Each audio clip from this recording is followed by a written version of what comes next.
Salut à tous et bienvenue sur Fig le Mag numéro 8. Donc déjà un gros merci à tous ceux qui ont suivi les précédents numéros parce que j'ai l'impression que ça marche de mieux en mieux. Donc vraiment tant mieux parce que c'est vrai que moi je travaille beaucoup pour essayer de vous fournir un magazine qui vous plaît le plus et puis qui est en accord aussi avec ce que je veux faire. Et là je pense que je commence à trouver une formule qui est pas trop mal. Je suis assez satisfait parce que il y a et des choses vraiment d'actualité et des choses un petit peu plus particulières, un petit peu moins connues, moins mainstream, et c'est vraiment ce que j'ai envie de faire aussi. Vous proposer vraiment les deux, trouver une sorte d'équilibre. Alors, en ce qui concerne l'actualité de la chaîne, eh bien, merci beaucoup à tous ceux qui se sont abonnés récemment, parce que c'est vrai qu'il y a eu un petit peu plus d'abonnés que d'habitude, donc ça fait encore une fois plaisir. Ça encourage, hein, mine de rien, c'est indéniable. Dès que du coup la chaîne va bien, moi je vais bien, donc je fais des meilleures vidéos, je suis plus content, vous êtes plus content, et on a un magnifique cercle vertueux. Donc vraiment, merci à tous pour cette émulation. Donc sur l'actualité de la chaîne, je vous invite mercredi prochain en live pour parler de 9e âge. Donc 9e âge, si vous ne connaissez pas, c'est simplement la suite non officielle, mais développée par la communauté de Warhammer Battle V8, voilà, qui a été tué au profit des Age of Sigmar. Et bien en fait, il a ressuscité, ça fait déjà un petit moment, hein, mais du coup là maintenant on arrive sur une version qui est vraiment très très aboutie. Donc c'est pas moi qui vais vous en parler directement, moi je vais faire le candide, donc comme ça je poserai toutes les questions justement de débutants, et puis je serai avec 3 invités qui eux s'y connaissent vraiment très bien. Donc comme ça je pense que ce sera une bonne façon de découvrir bien comment la communauté peut s'approprier en fait un jeu, et puis comment on peut faire aussi un jeu très très équilibré quand on n'a pas de figurines à vendre, si vous voyez ce que je veux dire. Donc pour le magazine numéro 8, donc au programme on va commencer avec du Rumble Slam, donc jeu de catch qui a été maintenant traduit en français. Donc on va refaire un petit focus dessus parce que vraiment je trouve que c'est un excellent jeu et que ce serait vraiment dommage de passer à côté. Ensuite on va s'adresser peut-être aux parents justement, je pense qu'il y a pas mal de parmi vous qui sont parents, et bien on va faire du dungeon crawler pour les plus jeunes, à destination des plus jeunes, donc ça peut vous intéresser aussi, et puis ça peut être une bonne façon aussi d'amener en fait les plus jeunes sur le dungeon crawler, donc on verra ça.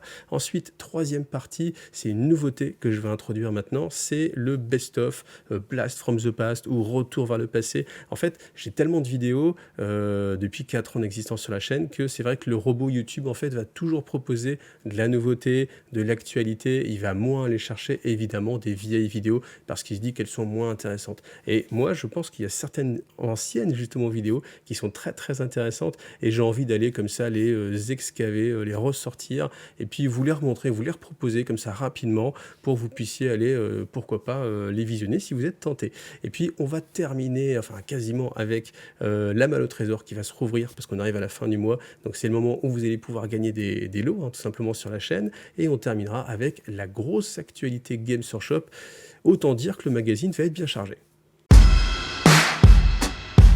Alors, excellente nouvelle pour tous ceux qui aiment le catch et qui sont un petit peu réfractaires à l'anglais. Eh bien, je vous ai déjà parlé en fait du jeu qui s'appelle Rumble Slam. Et là, grâce à notre ami El Pulpator, eh bien, nous avons maintenant accès aux règles en français 100% VF. Ça inclut même en fait la fac directement. Donc, c'est plutôt une très très bonne chose. Et en plus, c'est disponible en téléchargement gratuitement. Vous avez le lien dans la description de la vidéo. Donc, vraiment, merci El Pulpator. Et si après, vous voulez avoir le livret physique, eh bien, TT Combat, dans une réimpression du livre de règles, le rendra bientôt disponible aussi directement sur leur site. Alors ce jeu, pour en parler assez brièvement, c'est bien sûr un jeu de catch dans lequel vous avez une équipe et vous pouvez faire affronter comme ça jusqu'à 4 joueurs en même temps, c'est ce qu'on voit ici, et je peux vous dire que c'est vraiment le bazar, et c'est un jeu qui est parfait pour moi, avec le dosage subtil entre ces techniques, mais on peut quand même s'amuser, et puis il y a toujours une petite part un petit peu de hasard avec les lancers de dés,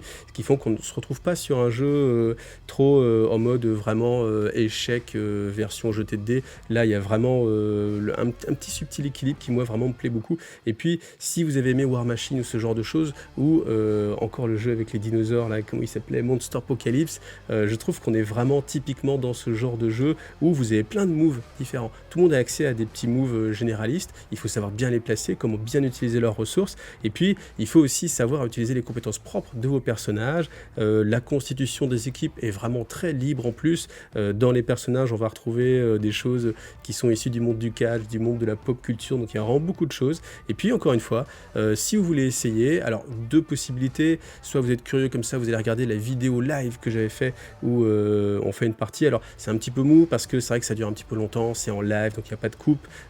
J'apprenais aussi à mes amis à jouer, donc évidemment on tatouille un petit peu les règles, mais ça vous donne quand même une bonne vision de l'esprit du jeu. Et je peux vous dire que malgré tout, tout le monde s'était vraiment bien amusé, donc ça c'est très très bon. Et puis si après vous voulez aller plus loin, vous avez les règles, vous pouvez aller directement vous choisir une équipe, soit faire du Countach dans un premier temps, et puis après vous verrez en termes de budget, c'est vraiment pas cher. Les équipes, on est sur des prix vraiment pas très élevés hein, pour un jeu de cette qualité-là. On peut avoir aussi, vous le verrez aussi dans la vidéo, un joli stade en MDF avec un petit tapis néoprène, vraiment tip top. Donc j'essaierai de vous reparler de ce jeu Rumble Slam, parce que je trouve qu'il le mérite vraiment énormément. Et puis je vais essayer un jour comme ça de faire un petit rapport de bataille un petit peu plus dynamique, un petit peu plus dans l'esprit catch, spectacle. Donc merci El Poulpator, puis merci aussi à TT Combat de te soutenir justement dans ta démarche.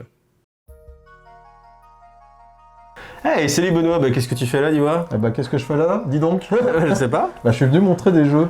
Qu'est-ce donc que c'est? Alors un jeu déjà pour l'instant. Un jeu, commençons. Parce que là tu brûles un petit peu le suspense. Donc un jeu qu'on a édité, parce que je suis pas très objectif sur le sujet, on peut le dire. Hein. Donc tu vas dire que c'est un jeu génial quoi qu'il arrive? Ouais, après chacun se fera son idée, hein. Je suis assez open sur le sujet. Ça, c'est un jeu pour enfants. C'est pas trop ce qu'on voit d'habitude sur ta chaîne. Pas trop, non. Ouais. Mais bon. Alors, il m'a présenté ça comme un dungeon crawler. C'est mon premier dungeon crawler. Voilà, le premier dungeon crawler. Ce qui est pas totalement faux, et ce qui est pas totalement vrai non plus.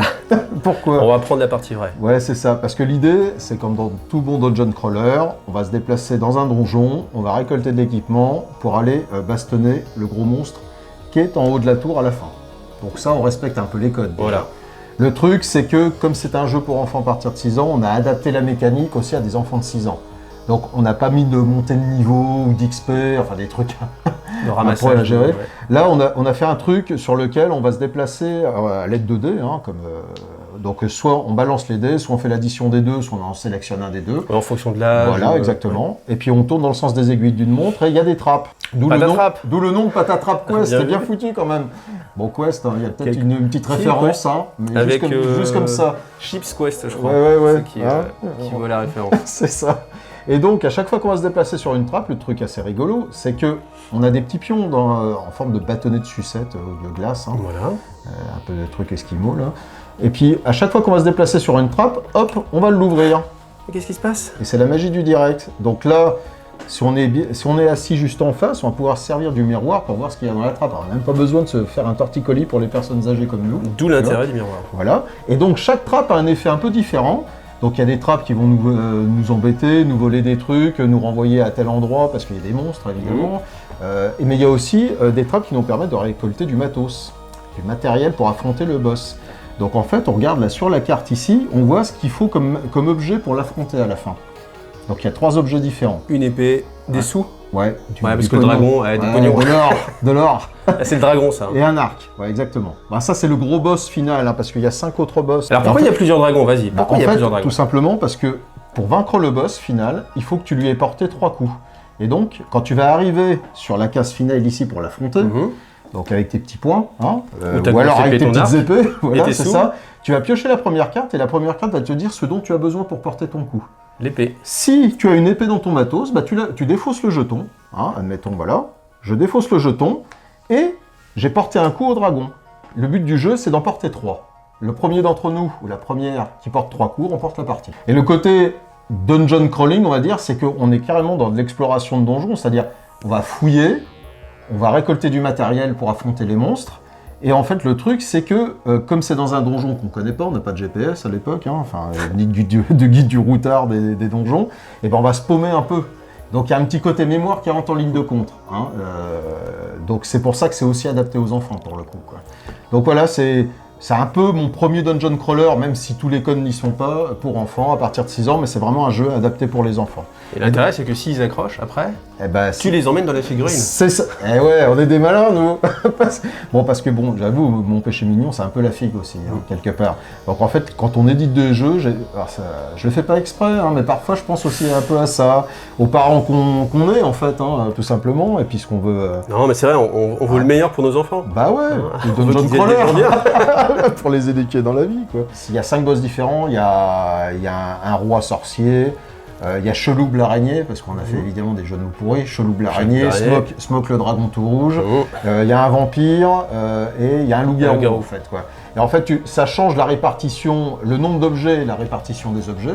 Et en fait, pour chaque aventure, chaque boss, tu as un set de trappes qui est quand même différent. Tu peux retrouver les mêmes trappes, mais il y a des trappes qui sont pas les mêmes d'aventure en aventure. Et en fait, ce qui est assez rigolo, c'est qu'on le découvre au fur et à mesure du jeu, c'est-à-dire que tu vas trouver des combinaisons entre les trappes. Parce que le but, c'est une course à l'armement, en fait, un peu comme... Dit comme ça. En pleine guerre froide. Mais le truc, c'est qu'il faut être le premier à aller bastonner le boss, et tu vas pouvoir, à un moment, faire des combinaisons de tuiles pour aller plus vite, en fait, pour aller accéder plus vite, ou alors récupérer le matos plus vite, parce que tu as des trappes, tu as la catapulte qui te renvoie d'ici à ici, tu as des choses qui te renvoient dans les 2 tours, donc ça te fait gagner du temps, parce que tu te déplaces toujours dans le sens des aiguilles d'une montre. Donc il y a un effet combinatoire, en fait, qui est vraiment rigolo, quoi. Peut intéresser les papas et les mamans. Bah ouais, le but c'est de passer un bon moment ensemble, comme tout mon jeu de société. Durée d'une partie environ on est sur 20 minutes. Après ça dépend du scénario. Le premier scénario c'est vraiment le scénario didacticiel comme on dit, où tu apprends le jeu. Ça va assez vite. Et après là, le dragon rouge pour le coup, tu as 3 objets, en fait tu as une question de proba. C'est-à-dire plus tu vas... T'as que 5 emplacements en plus de ça. Donc tu es limité en matos. Donc tu devras faire des choix.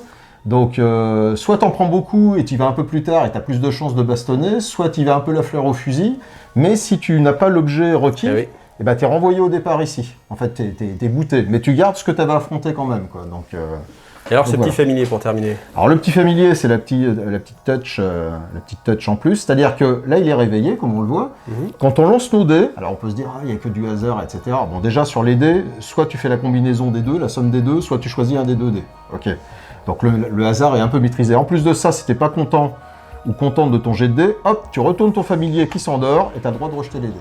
Tout simplement. Donc c'est une relance de commandement. Voilà, exactement. Voilà, on va parler cru. Et pour le réveiller, si tu fais la petite clochette sur le dé jaune, tu le retournes et tu peux à nouveau l'utiliser. Tout simplement. Ok. Après, il y a un petit peu de mémoire, donc on sait très bien que les adultes sont mauvais. Avec mamie et papy. Ouais, il faut l'entraîner. Alors, je ne le conseillerais pas dans les EHPAD en ce moment, mais pourquoi pas. Bon, après, c'est surtout un moment à partager avec des enfants. Oui, voilà, exactement. C'est-à-dire que si entre adultes, on sait qu'il y a des dungeon crawlers, des jeux qui proposent autre chose, mais vraiment, pour le coup, il y a un petit côté transgénérationnel. C'est-à-dire que dungeon crawler, c'est un peu ce que c'est, notre génération, un petit truc à transmettre, quoi. Voilà, et puis surtout, encore une fois, donner l'envie. Pour le futur. Parce qu'il faut investir dans vos enfants pour avoir des futurs joueurs. Parce que si on n'a plus le droit de sortir, c'est surtout qu'il va falloir refourguer toute la tonne de figurines qu'on a. À repeindre. C'est ça. Faut qu'ils se mettent à peindre. Est-ce que tu veux qu'on remplace ce petit pion par une vraie figurine? Papa, il va te donner des figurines à peindre. Voilà. C'est une bonne idée. Voilà. Et écoute, merci Benoît. Merci Mickaël. Et une prochaine. Bah oui. Alors en 4 ans d'existence, je peux vous dire que sur IGTV, il y a quand même pas mal de vidéos et c'est vrai que comme l'algorithme de YouTube ne vous suggère pas des anciennes vidéos, eh bien le but de cette section, c'est de faire un petit peu une sorte de best-of comme ça tout au long et puis de vous proposer des vidéos qui moi m'ont particulièrement plu et qui du coup je pense ont de fortes chances aussi de vous plaire. Vous voyez, celle-ci, c'est, je commence avec le Warhammer World en fait. Quand on a eu le French Shock des 30, on avait été à Lenton et puis c'était vraiment super génial. Je garde vraiment un excellent souvenir. C'était maintenant il y a plus de 5 ans et honnêtement le Warhammer World, c'était une époque où j'étais un petit peu moins à fond sur la figurine et je peux vous dire que quand vous allez Warhammer World, c'est vraiment exceptionnel et vous avez une ambiance très forte, une émulation au niveau hobby et puis quand vous voyez en fait, moi j'aime beaucoup les décors et les scénettes et quand il y a des scénettes aussi incroyables que ça, des scénettes et des dioramas aussi incroyables que ça, vous voyez la taille, c'est vraiment extrêmement impressionnant. Donc voilà, et écoutez, je vous invite à aller regarder cette petite vidéo, vous avez le lien dans la description. Bon j'avoue, je me suis laissé avoir moi aussi, j'ai lancé la vidéo et je l'ai regardée en entier. Alors comme on arrive en fin de mois, je vous rappelle qu'il y a la Malle au Trésor IGTV qui va bientôt s'ouvrir. Donc la Malle au Trésor, pour ceux qui ne savent pas, c'est une cagnotte dans laquelle j'ai mis pas mal de choses. Donc il y a du Warhammer 40 000 avec des figurines, des codex, du Star Wars Légion par exemple, avec aussi des bandes pour limiter votre terrain de jeu, ça peut être pas mal. Du Tenfold Dungeon, voilà, si vous faites du jeu de rôle ou quoi que ce soit. Bon voilà, vous voyez toutes les choses à l'image. Et puis pour participer, tout simplement, il suffit d'être tipeur de la chaîne. À partir du moment où vous avez participé le mois en cours, donc là ça va être le mois de mars, et bien bien vous aurez une chance d'être tiré au hasard et puis de choisir le lot qui vous fait plaisir. Donc à ce titre, je tiens à remercier les nouveaux tipeurs, à savoir Inès, Antoine. Donc merci à vous et à bien sûr tous ceux qui me soutiennent depuis encore plus longtemps, certains depuis des années, donc vraiment un gros merci à vous. Et puis bah voilà, n'hésitez pas à venir rejoindre parce que bah voilà, soit ça vous laisse une chance en fait de gagner, ou soit bah ça vous laisse quoi qu'il arrive 100% de chance d'avoir de nouvelles vidéos Iggy TV avec peut-être encore une fois votre prochain coup de cœur de l'année. Donc voilà, merci à vous tous et bonne chance. Alors on a vraiment pas mal de choses à voir avec Games Workshop, donc on va commencer avec du Warhammer 40 000 et le Mechanicus. Donc on a un personnage voilà, qui se nomme un Marshal. Honnêtement, je sais pas si vous êtes comme moi, mais moi je trouve que on est dans un syndrome que je retrouve et qu'on va retrouver encore avec les autres previews tout à l'heure, le syndrome de j'ai peur de trouver un espace vide en fait. Et c'est vrai que là quand on voit en fait, bah, ne serait-ce que le plastron avec l'épée en plus, la sorte de... Alors je sais pas ce que c'est une sorte de valve ou de... Ça me fait penser un peu à une sorte de boussole, mais qui serait assez étrange. Je trouve qu'il y a vraiment beaucoup de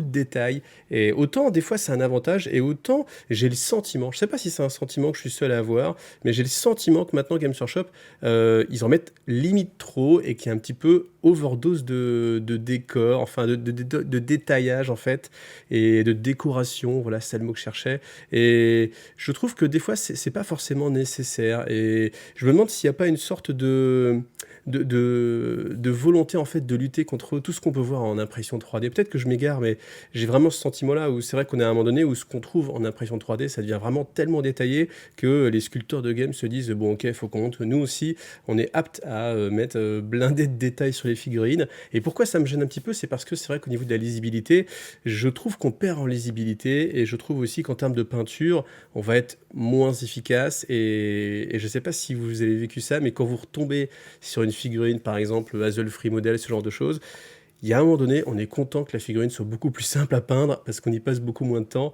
Et voilà, ce qui peut ne rien empêcher à la qualité, enfin, qu'on trouve la figue jolie, etc. Donc je sais pas si c'est votre sentiment aussi. En tout cas, en termes de règles, on ne sait pas encore grand-chose, bien sûr, si ce n'est que doit être une sorte de sous-lieutenant, voilà, c'est un marshal en l'occurrence, qui va booster, en fait, donner des petites compétences, une petite bulle. Donc c'est des sous-bulles qu'on va trouver comme ça, je pense, au sein de chaque faction, ce qui peut être assez intéressant hein, pour pas que ce soit limité en fait à que certaines factions de l'Imperium, même si là on est encore dans l'Imperium, si vous voyez ce que je veux dire. Donc voilà, bon, après, vous avez mon avis sur la figurine, un petit peu chargé à mon goût. Ensuite, ça c'est par contre très très intéressant, cette illustration. Alors déjà, si on regarde vraiment très vite, surtout que c'est passé en même temps en fait que les contes vampires, il y a un petit côté vampire. Je sais pas si on regarde, si on met de côté vraiment la grosse, le sort de Dreadnought qu'il y a au centre, bon, je vais appeler ça une sorte de Dreadnought parce qu'on va, on va en reparler, je trouve qu'il y a vraiment un sentiment très obscur, beaucoup plus chargé que ce qui était en fait le Mechanicus à une époque, et en même temps c'est plus raccord avec ce qu'on trouvait déjà dans les illustrations de John Blanche il y a de ça longtemps, quelque chose qui était vraiment dérangeant, et là on va avoir ce côté-là, on a ce côté dérangeant, pas du tout technologique, mais vraiment à l'ancienne, avec beaucoup de pointes, beaucoup de pics, quelque chose qui est voilà, qui a pas l'air très joyeux. C'est exactement ce que représente le Mechanicus. Et là, en plus, dans cette atmosphère vraiment très noire, très sombre, avec les machines au fond, là, on ne sait pas trop ce que c'est, mais voilà. Même ces figurines avec les pics là, je ne sais pas non plus ce que c'est. Et surtout, ce qui est assez intéressant, parce que comme je l'ai dit, c'est la couverture en fait du nouveau codex Adeptus Mechanicus, donc qui devrait bientôt sortir.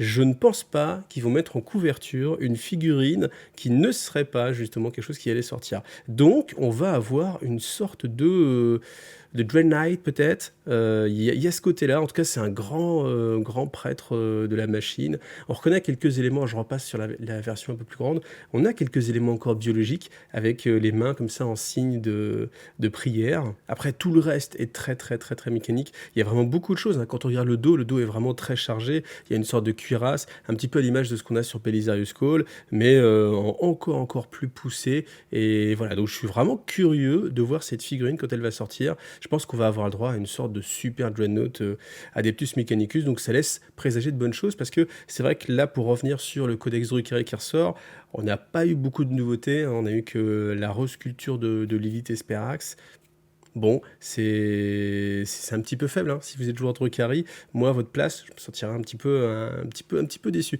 C'est que là, pour la Deus Mechanicus, donc on a certes ce Marshall-là, et je pense que si sur la couverture, ils nous mettent enfin, une autre figurine, je pense qu'on y aura droit. Ensuite, on va aller sur les sorties pour Necromunda. Donc Necromunda qui continue à avoir de belles sorties et toujours de l'actualité. Donc voilà, il pousse hein, sur le jeu et on voit que dans cette édition-là, des previews, il y aura pas mal de choses.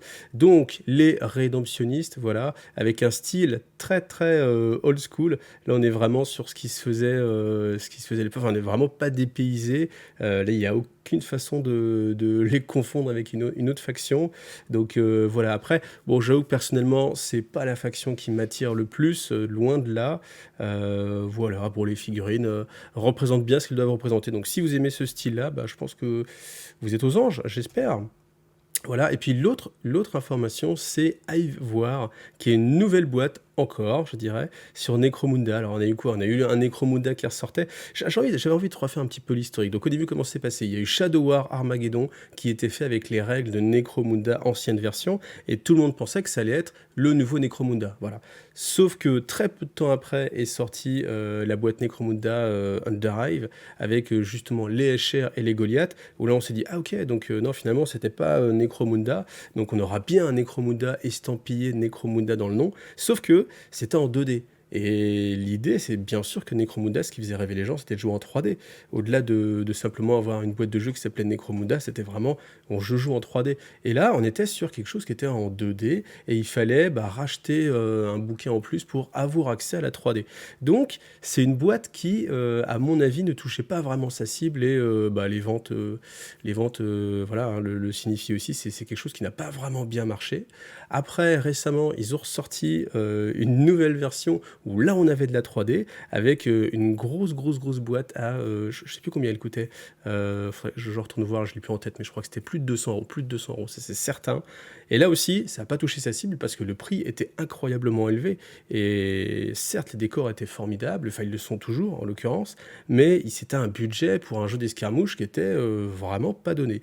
Donc la boîte n'a pas bien marché non plus, et c'est pour ça qu'il lâche pas l'affaire. Hein. Il lâche pas l'affaire sur Necromunda, et on a droit à cette troisième itération de la boîte, Ivoire. Et donc là, on est sur quelque chose qui est entre les deux en fait. Vous voyez, vous allez avoir donc le gang des Escher, le gang des Delac, donc on perd les Goliaths, on garde les Escher. Alors, personnellement, je trouve ça aussi un petit peu étonnant, parce que je me dis, si l'idée, c'est de changer les Goliaths, parce que pourquoi garder à moitié, faire les choses à moitié, vous voyez, pourquoi on garde les Escher et on enlève les Goliaths, si c'est pour mettre un nouveau gang, autant mettre Delac et puis autre chose. Alors je sais pas. Alors peut-être que c'est pour coller aux jeux vidéo, je ne sais pas, mais c'est un choix qui est assez étonnant. Je pense que tant qu'à faire, autant faire plaisir à ceux qui ont déjà acheté la boîte d'Underive à l'époque, et du coup avoir un autre gang que les Escher. Parce que là, ça limite encore un petit peu plus les gens qui pourraient être tentés pour cette boîte-là. Ensuite, on a quelques éléments de terrain, ça reste malgré tout un petit peu faiblard, les dés, le livre de règles, etc. Et bien sûr, la grande question qui définit encore à chaque fois la réussite d'une boîte ou pas, c'est combien va-t-elle coûter? Donc je sais pas, si vous avez des pronostics, alors moi mon pronostic personnellement, ce serait... faut que ce soit max du 120 euros, et encore même à 120 euros, c'est peut-être un petit peu élevé, parce que finalement on retrouve des gangs qu'on a déjà depuis longtemps. Les gangs, alors je sais plus le prix exact, c'est entre le 30 et 40, je regarderai, je vous mettrai ça. Si on le fait même x2, ça fait 80. Le livre de règles, on va dire qu'il faut au moins qu'il soit offert, donc on le compte pas. Quelques éléments de terrain, voilà, faut pas que la boîte coûte beaucoup plus cher que ça. Alors, WOG, j'aurais pu le faire plus fort. Certes, là, on a de la nouveauté pour les orques, et vous voyez, là aussi, on est parti sur beaucoup de nouveautés. Donc, je vous ai fait un petit arrêt sur l'écran, et on voit, en fait, alors, c'est pas la news qu'ils ont présentée, hein, parce que vous le savez peut-être, mais ça va être le chevaucheur de Squig. Là, on va avoir une sorte de chariot tiré par un gros Squig, avec des gros canons dessus. Je pense qu'il faut qu'il y ait le mot gros dedans, et ça a l'air assez sympa. Donc, c'est pareil, encore une fois, je pense pas qu'ils nous mettent des concepts maintenant dans lesquels il n'y aura pas de figurine derrière. Donc, voilà, là on a une image de ce que pourrait être une future sortie orc, et ça laisse présager de bonnes choses. Hein. Et c'est pour ça que je suis d'autant plus étonné que sur le Codex Drukhari, on n'ait pas eu peut-être entre guillemets plus de travail dessus. Voilà. Donc si ce n'est en fait en termes de figurines. Voilà. Ensuite, on a un Big Boss assez sympathique. Là, j'aime bien avec la tourelle sur l'épaule, avec un Squeak Cibbler, le sorte de calibre. On a un petit côté assez bestial, un petit peu. On pourrait presque penser orc sauvage. Peut-être qu'il va y avoir de... Enfin, c'est difficile à dire. C'est difficile à dire hein, parce que là, on se prononce sur juste quelques images. Mais en tout cas, bon, il y aura le côté un petit peu sauvage qui sera mis en avant. Et on le voit bien évidemment avec cette sortie. Donc, le chevaucheur de Squeak, on va l'appeler comme ça. Donc, figurine assez sympa parce que les Squeak, c'est toujours quelque chose qui est rigolo, en fait, dans l'armée orc. Et en fait, c'est vrai que dans 40 000, il n'y avait pas grand-chose. Hein. Hormis un Squeak qui pouvait donner plus une attaque ou ce genre de choses. C'est assez limité. Puis quand on regardait du côté de Edge of Sigmar, au contraire, il y avait vraiment beaucoup de choses. Donc là, ça fait plaisir. Surtout que, comme je vous l'ai dit tout à l'heure, il y a des fortes chances qu'il y ait des Squig à nouveau montés ou tirant des chariots de guerre ou de choses comme ça. Après, toujours en restant dans Warhammer 40 000, on a encore une petite news sur les sorts de bataille. Donc là, on sent que c'est dans la même lignée que ce qu'on avait eu avant, hein, donc avec l'armure. Alors, je ne sais plus le nom, mais voilà, l'armure. Et puis, derrière, vous voyez, non, ce n'est pas un Predator, non, ce n'est pas un Lehman Russ, c'est un, je ne sais plus comment il s'appelle, j'ai encore oublié le nom, non, c'était pas Castigator, voilà, c'est un Castigator. Alors, là, on en revient à ce que je disais tout à l'heure, surtout sur l'image ici. Vous voyez, si on regarde bien, il y a uniquement le flanc de la tourelle qui n'est pas décoré. Sinon, quasiment tout le reste, il y a et de la décoration, et des enluminures. Alors, ça colle bien avec les sorts de bataille, mais il y a un moment donné, c'est vraiment chargé. Et j'avoue que en ce moment, peut-être, moi j'ai ce petit sentiment là aussi. Et ça fait écho au Marshall de l'Adeptus Mechanicus qu'on a vu justement tout à l'heure. Donc, est-ce que je suis seul ou est-ce que du coup, vous, au contraire, vous trouvez que c'est génial et plus il y en a, mieux c'est. J'imagine que tous les goûts, encore une fois, sont de la nature, mais c'est vrai que moi, je trouve qu'il y a quand même pas mal de choses. Alors après, en termes de jeu, bon, voilà, ça va donner une nouvelle place aux sorts de bataille pour pouvoir tirer un petit peu de loin. Donc, ce canon-là, difficile de savoir à quoi il va ressembler parce que ça fait penser à ce qui est sorti chez les Primaris, mais en même temps le bout du canon est un petit peu différent, donc je pense pas que ce soit alors si peut-être, mais une sorte d'arme laser. On verra. En tout cas, il y a aussi moyen de le mettre en mode autocanon, double autocanon. Voilà. Donc, il y a un petit côté quand même Lehman Russ. Hein. Franchement, moi, je trouve que ça ressemble à un Lehman Russ. Donc, peut-être que c'est un obusier long. Voilà. Même si c'est sur un châssis qui ressemblerait plutôt à un châssis de Predator. Voilà. Mais bon, en tout cas, ça laisse de bonnes choses pour les sorts de bataille, puisque c'est une armée sur laquelle ils travaillent vraiment beaucoup et avec beaucoup de caractère. Alors maintenant qu'on a eu beaucoup de choses sur Warhammer 40 000, on va faire un petit tour sur Warhammer Edge of Sigmar avec les Soulblight Gravelord. Donc des contes vampires, on va l'appeler comme ça hein, pour se simplifier la vie. Donc on a déjà eu beaucoup de choses hein, sur les contes vampires. Donc là, c'est a priori des chevaliers de sang. Alors je dois dire que s'il y a une faction qui m'a toujours donné envie sur, on va dire, le vieux monde et là, Age of Sigmar, enfin là en l'occurrence, c'était justement les contes vampires. Hein, ma seule armée de saga à l'âge de la magie, c'est justement des contes vampires. Et puis ces figurines-là, elles sont pas mal, mais c'est vrai que je suis assez partagé. Ça fait écho en fait à un moment donné aussi quand ils avaient fait l'ancienne preview où il y avait une vampire qui était issue en fait, c'est celle qu'on voyait en fait dans la présentation avec les chauves-souris là voilà. Et puis les 4 personnages qui étaient issus de Warhammer Underworld et je trouvais qu'il y avait vraiment sans commune mesure, et là pour le coup j'étais pas seul parce que vous avez voté aussi, vous avez donné des notations, et c'était incroyable la différence d'esthétisme qu'il y avait justement entre les figurines de Warhammer Underworld et celles plus classiques en fait pour Age of Sigmar. Je me ressens un petit peu dans le même sentiment, c'est-à-dire que les armures c'est peut-être un petit peu moins ma tasse de thé, voilà la bannière, bon... je ne sais pas, je suis partagé en fait sur cette armée. Par contre, ce qui est certain, c'est que ça va faire écho très fortement au prochain Warhammer Quest, parce que voilà, on retrouve un peu le même type de squelette. Et puis, bien entendu, les sortes de zombies, là, voilà, ils doivent avoir des noms. Il y a trop de noms compliqués pour que je mémorise tout. Oui, je devrais prendre des notes sans doute. Et puis là, on a accès à des nouvelles choses, donc ces sortes de chauves-souris. Alors, on les a vus aussi hein, dans Curse City.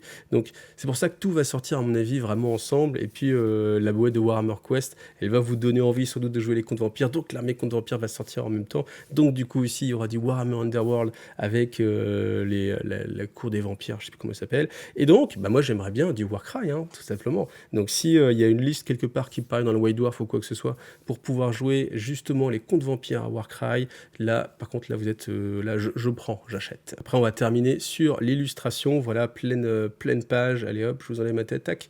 Et puis, franchement, très sympa. Quand on regarde vraiment, je me suis fait cette réflexion-là, quand on regarde justement le coin inférieur ici, on a vraiment l'impression de se trouver sur une pochette de heavy metal d'il y a quelques années, hein. Le style est parfait.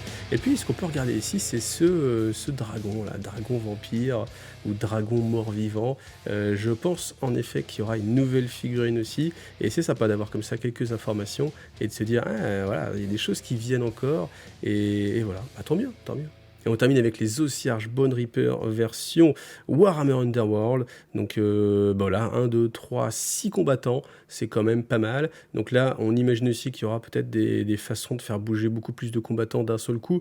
C'est toujours un petit peu, encore une fois, le problème sur Warhammer Underworld. Dès qu'on dépasse les 4 combattants, il faut essayer de trouver des petits tricks, des petites activations, pour pouvoir justement éviter de jouer qu'avec 4 figurines sur toutes celles qu'on a.